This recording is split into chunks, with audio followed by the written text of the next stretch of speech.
Thank you so much for staying tuned to this very channel for the program International Forum.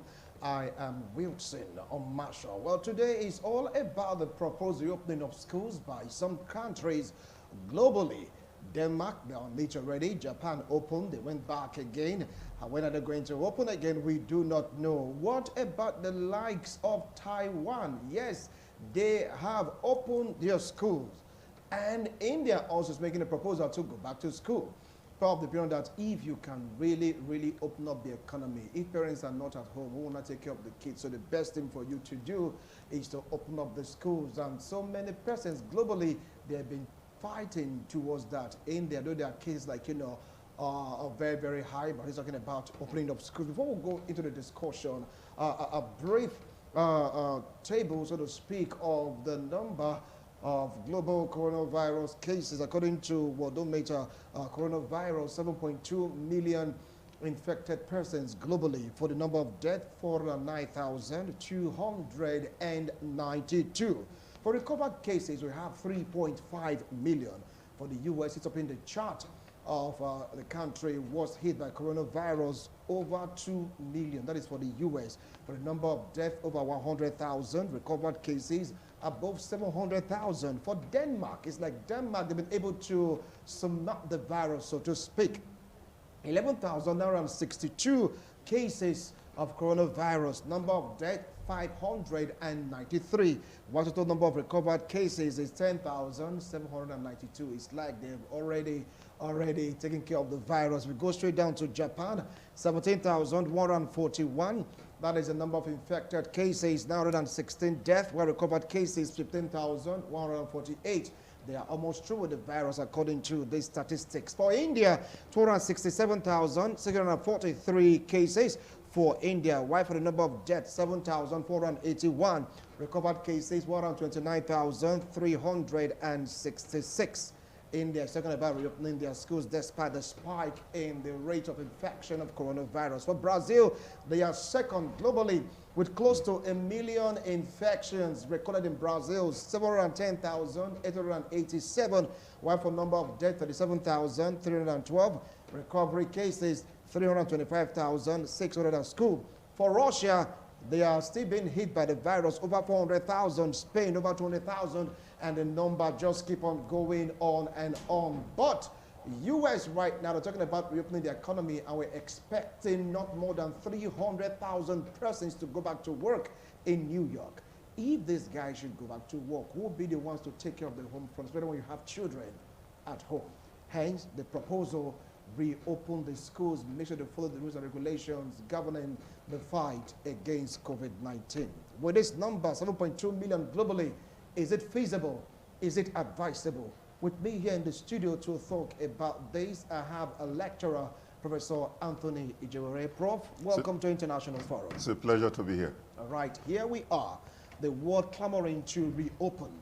And parents are saying, since you can reopen the economy, who will be at home to take care of the kids? It's better for them to go back to school from kindergarten to university. Some countries in Africa, they've done their bit. They've opened schools already. Denmark, Japan, you just name it. Taiwan, Germany, they've opened schools. So I don't know, would this impede the fight against this virus? Well, that's a very interesting question. But let's just take an excursion to what WHO said, World Health Organization. They said those who are more, people who are more receptive to it, in other words, those who are likely to catch the coronavirus from age, 60 years and above of age. Because at that age bracket, it's believed that they have one or two illnesses already in their system, and such people easily contact the disease, according to World Health Organization. And then they also said those in lower age bracket, that is, we're talking about from a year to 40, even to 45, that the chances of their getting the coronavirus is slim, compared. So if you take that those figures into consideration, what are the average age of youth who are in school. We're talking about kindergarten, primary, secondary, and university. They're under that lower age bracket. So which means their chances of contacting the coronavirus is what? It's low. If it's low, then what should countries be looking at? They should not be looking at the preventive measures. You know, in other words, people should, they should talk about distancing. That is to say, where do you have a crowded class? They can divide the students and maybe have afternoon session, have evening session. In fact, at the end of the day, may even create more employment. They need to employ more teachers to be able to execute that program. Then, of course, any student that is coming into the campus, they have to use the, what they call the full-night thermometer to test them and see if their temperature is reasonable enough, you know, to consider them as coronavirus free. And then, so if they do that, then, of course, fumigate the compound, the classes, the hostels, and what have you, all the environment of the school. Then the other basic health care, you know, ensuring that students wash their hands, they sanitize, and all that. And if they are not very receptible to getting this disease, so I think it can be controlled, especially. We also take into account the fact that when youths are idle, you know, they are really not doing anything. You get all sorts of problems. We are aware recently the level of rape it used to be ordinary rape, but it's now rape and kill. You know, that's going all over the country. A country like Nigeria, for example, it has gone very, very high. You know, the very pathetic case of over 100 level Uniben student. You know, if she was in school, you know, she wouldn't have considered the alternative of going to church. you get it? So the likely chance of her being alive today would have been there. So I think government should not just look at one aspect of the whole thing, or until the figure crash, then before they will consider whether to call students back enough. And the World Health Organization also said something very, very interesting. They said the virus is like any other virus, that it has come to stay, that it cannot be completely eliminated. Okay, that what nations should do is to try and see how they can manage it. So if you look at that premise, what was basically saying is try to see what you can do. Social distancing and other preventive measures should be put in place. And when that is done, you know, then the country will be able to control it. But to say that to be totally eliminated, what Health Organization said, no, it cannot. You know, because like any other virus, like Ebola and the rest of them, these AIDS and all that, it has come to stay like any other virus. That the best thing to do is to see how it can be managed. All right. Now, talking about how it can be managed globally, it's like some countries, they have a hang of it already. We'll take a look at Denmark. It discovered that it's almost out in Denmark. In Japan also, the rate of recovery is very, very high. And if you compare this to other countries like India, they're talking about reopening schools, but the number of cases is increasing. Yes. You know, the spike is somehow so much. Now, with this on the ground, you are a lecturer. I know the conditions of some schools. You get to see the number of students in a particular environment or an enclosure. Yes. I don't think if that is allowed to be, it will help in the spread of the virus further. You see, if you look at, we are looking at lecture hall theaters, which are normally big, 500, 600 students, you know. Like what, you know, experts are prescribing, that such large classes should be broken down.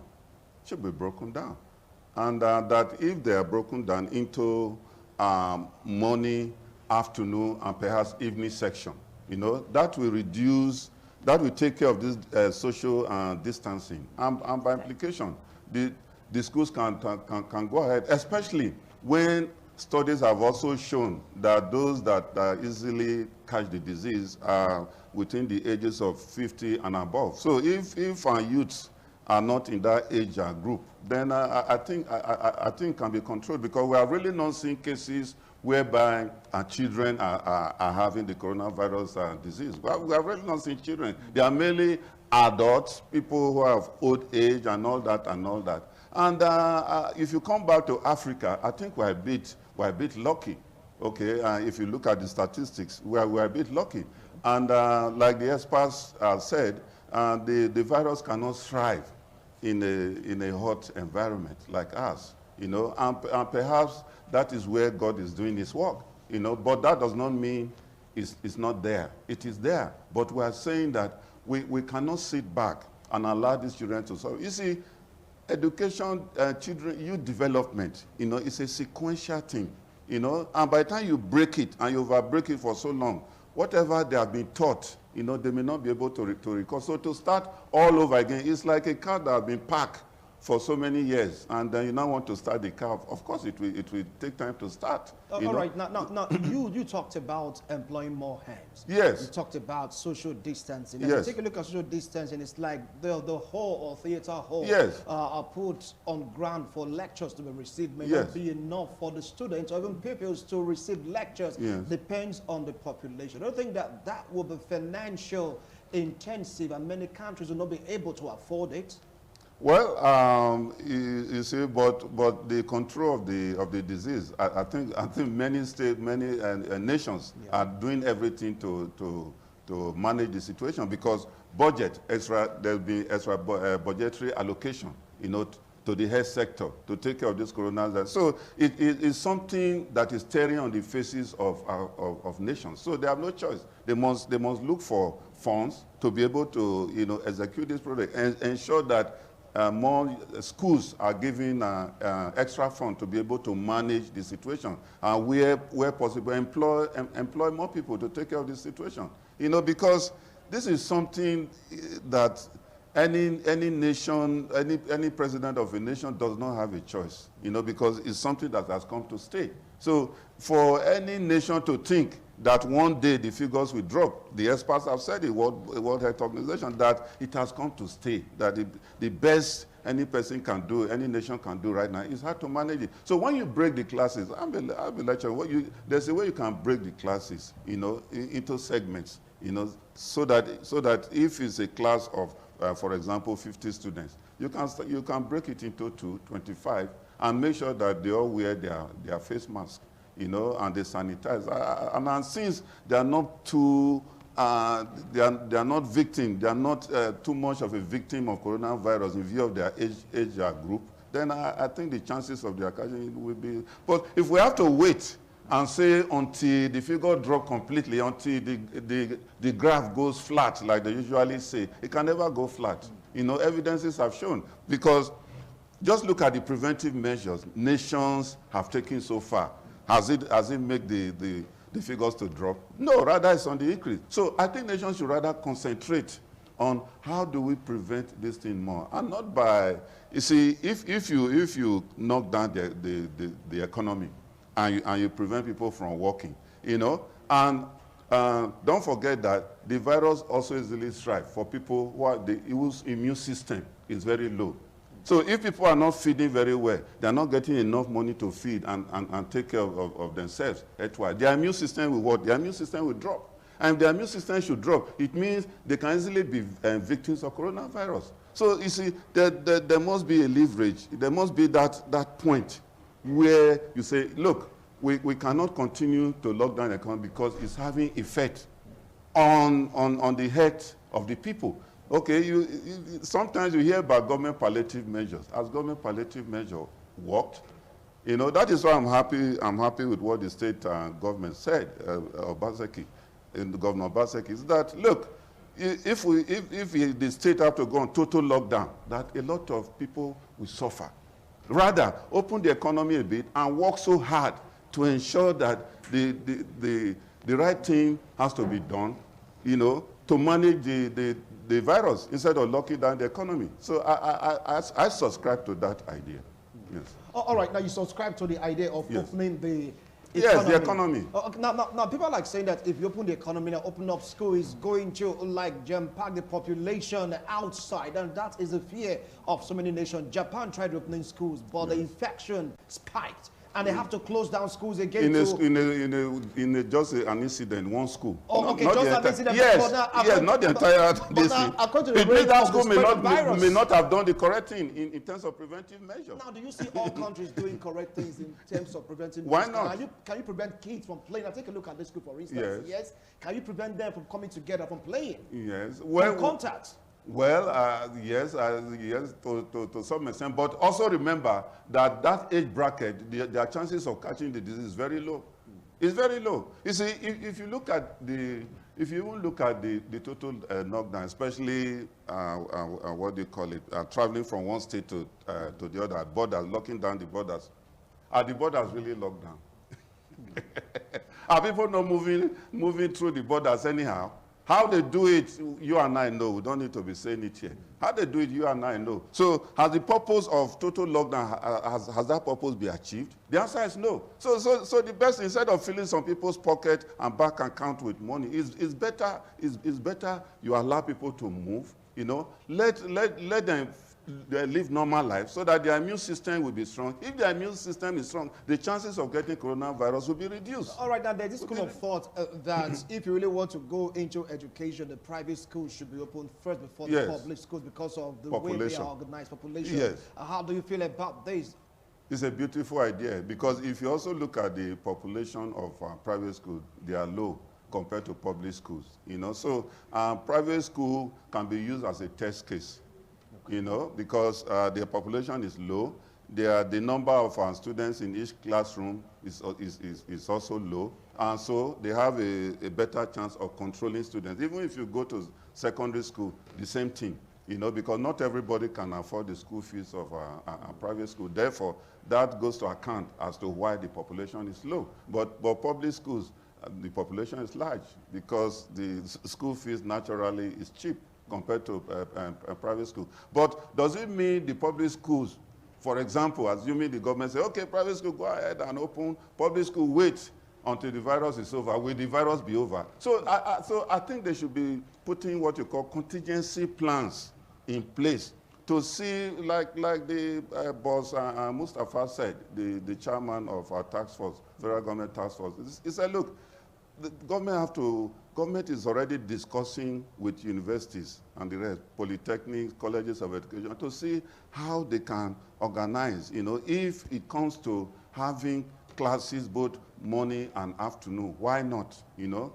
You know, they said because it cannot continue to keep the kids at home forever, especially when we know that the virus cannot be completely eliminated. Experts have said it, I'm not the one saying it. So in view of that, you have to strike a balance.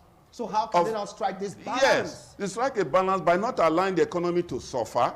Because if the economy is suffering, and at the same time you are preventing people from going to seek their daily bread, you know, then there's a major problem. We have a case in Delta last month where a man, after the lockdown, when a few days was given, he strode out, he bought some tomatoes, he bought pepper. As he was going to the next shade to buy onions, he fell. He fell. Before he could be revived, he's gone, he's dead. You know, that is the effect of what I'm talking about. So I think countries, governments should rather concentrate on how do we manage this, and not completely locking people out, because youths now, they are becoming more deadly in view of coronavirus, you know, because like they normally say, the idle mind is the devil's workshop. So what do you expect? So I think the economy should be opened up, like you know, Denmark, Germany, Japan, and the rest have done. Open up the economy. All right. Now you mentioned these countries: Denmark, Japan, Taiwan. Yes. You just name it. Some of the people that these are developed countries. Yes. Even US also is planning to reopen their schools, yes, reopen the economy. Yes. They say you cannot compare developed countries to third world countries because this is a pandemic. Because the mode of operation of developed world is already different from the third world. So how can you compare and contrast this? Listen, I think you have just raised an issue which is very, very interesting. Then the question will also be asked, how come the National Control National Center for Control of Disease, you know, they are saying they are curing students, patients across the nation. They are curing patients. How are they doing it? How are they doing it? They are curing patients. You know, as at last count, it was 2,000 plus of patients they have cured. So how are they curing them? You know, and the Minister of Health, he said, look, it's not everybody that is in the isolation center that are really positive.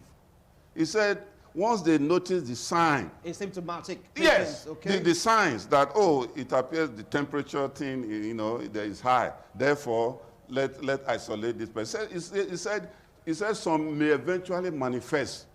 Others may just be under observation. And thereafter, they say, go home.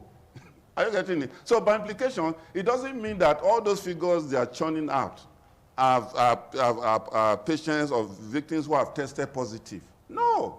No. You see, some of them are just giving the signs. And at the moment, they just, you see, that's why the average Nigerian we see is afraid to go to hospital now. Because naturally, we do sneeze. Before coronavirus, we sneeze, we cough. Sometimes you are having very high fever, you find it difficult to breathe, it's natural, you know.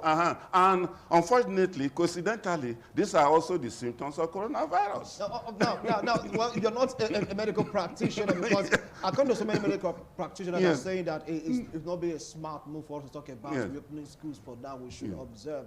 Yes. One was here with me yesterday on the program Africa Discuss. He said, look, we have to wait because of what we're experiencing right now globally for us to see if it will come down when we talk about cough. But as a professor, you have been dealing with students for quite a long time. Yes. You know their behavioral tendencies. Yes. You know the way they want to congregate or segregate or choose to be alone. Yes. From all this put together, is it a smart move for the world to risk reopening of schools? And that would be your last line on this discussion. Those countries that are risk it. Those countries that are risky, are they having issues? We only single out Japan, a country, others having issues. No, they are definitely not having issues. I think the point here is that we cannot continue to keep these youths at home, because when we do, the price the country is going to pay for it later will be massive. You know, less countries, nations concentrate on how the virus can be managed. I'm not one of those who are pessimists who believe that it's not there. It is there. It is real. But the way it is being magnified, I think I have a problem with that. Because if you even look at the Nigerian situation, if we want to go by that, there was the isolation center they showed where some patients were singing, dancing, and what have you. We saw that live in social media. So it's not a question of somebody is guessing here. We saw that live in social. So whereas if you see patients, some of those patients in abroad, you discover they are in oxygen. The signs is so obvious that these people are seriously ill. So how come Nigeria that doesn't have, well, I'm just taking Nigeria as a case study, we don't have all the high technology, medical technology, yet we are healing, we are healing people who, in quote, have the virus. So if you go by that, it means we are a lucky case. All we need to do is manage the situation and ensure that the health of our people are well taken, and children are not unnecessarily kept at home, because it's also having a bandwagon effect. All right, now briefly, 1 more minute. If you really want to advise schools, countries, states, even local governments, from now to, let's say, the end of the year, which month, as a professor, would you advise them to reopen the schools? We're looking at July. Yes, next month? Yes, next Is it month. possible? Why not? Why not? Okay. You see, okay, over the period since the virus was discovered, is the figure coming down or is going up? So what are we talking about? All right. Well, you've heard him. With me here in the studios, Professor Anthony Ijewere, a lecturer and a highly placed lecturer. Prof, he's been teaching for a long time, telling us his own opinions and, of course, his own views about proposed reopening of schools by some countries globally who took a look at Denmark, Taiwan, even India. They're proposing to reopen school. Japan, you know the story. China, well, you know that they already started doing the way they know how to do best, going about their normal life in spite of the virus. India also, despite the spike, they are talking about going back to school. The big question now is it worth it? Is the risk worth it? If schools are reopened according to proposal, is it going to help in the fight against COVID-19? Well, that question is there for us to answer. Prof, thank you once more for coming on today's show. It's a pleasure to be here. All right, see you same time next week, same station. Bye for now.